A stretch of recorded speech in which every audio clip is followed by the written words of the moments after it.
Hey everybody, I hope y'all doing well today, and I thank y'all for all your concern and support in yesterday's video about my health. I've got a hiatal hernia. I always call it a high hernia, and I think it affects everybody that has one a little bit differently, but there's similarities. A lot of people think that they're only concerned with a lot of heartburn and stuff like that. And I do take a stomach pill every day, uh, because basically normal people just have reflux. The sphincters pull, and then your throat's just pulled apart too much, so they're getting acid up. This is like that, but it's also the muscle. It's kind of like the muscle drifts on up and it starts choking you. Well, mine's so big, it chokes around my stomach, it puts pressure in my chest, and it pushes up in my neck. All at the same time, if I fuck up and I let it get agitated, or I actually didn't want to cuss in this, but I'm going to leave that in there because I want this to be used to help people, this video here. Um, I think I always had a mild hernia my whole life, because growing up a country boy, you don't ask for help, you just pick stuff up, you don't do things, even if they tell you the right way to do them, you don't do them. You just go, I can live that. Yeah. Well, about 7, 8 years ago, I was working in this restaurant, and any y'all that's worked in a restaurant know, they have the rubber mats.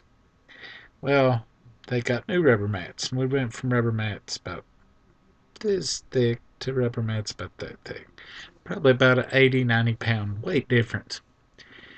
Well, like the dumbass that you can be, and especially if you do not have a high hernia or back trouble or anything like that.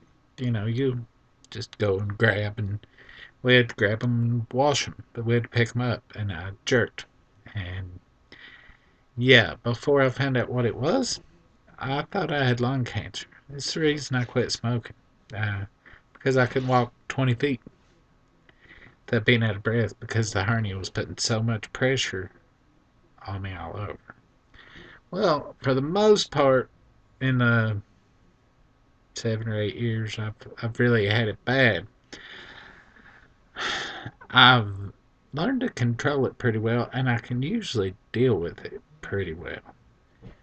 But if I screw up and I just do too much, pick up too much, work too hard, which I'm bad to do.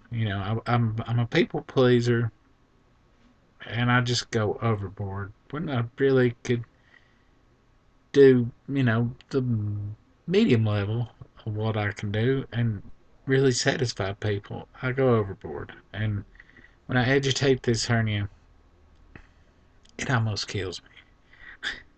It's the biggest reason for my recent health problem, besides the sinus infection I had. Is just if I just do it in and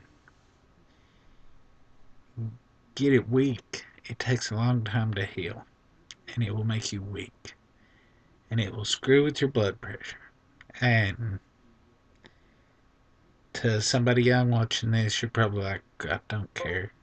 I'm sorry, that's Facebook Messenger, and I'm not going to answer right now. But if you're young, please pick up with your knees. Don't pick up with your back. Don't jerk. Don't don't do it the fast way. Do it the right way, because it will kill you the rest of your life and make your quality of life a whole hell of a lot shittier than what it can be if you just take a second to take care of yourself and pick things up the right way and don't jerk around and eat healthy too. I mean, because if you don't eat healthy, it just leads to it being that much worse. I hope this helps somebody, and it also explains why sometimes I just look so damn sick and weak, because I've got myself out of sorts and it takes so long to get better. I hope y'all are having a great Wednesday. I'll have and that's another reason I do the Operation Fat Ass.